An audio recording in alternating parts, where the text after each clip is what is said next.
So ngayon guys, nandito tayo ngayon sa barbershop para magpaputol ng sungay. Ay, stay. Ng buhok pala. So tara guys, samahan niyo si Kuya Mars.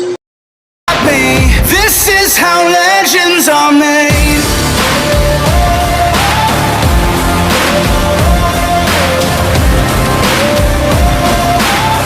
This is how legends are made.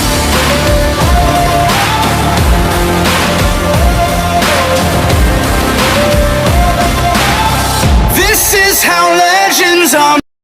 So ngayon guys, ito na yung kakalabasan ng gupit ni Kuya Mars. Sobrang angas. Napaka-angas tingnan. Mukhang tao na. So, comment lang guys kung bagay tayo stay. Kung bagay pala yung gupit ko sa akin. So, paki-comment na lang sa comment section.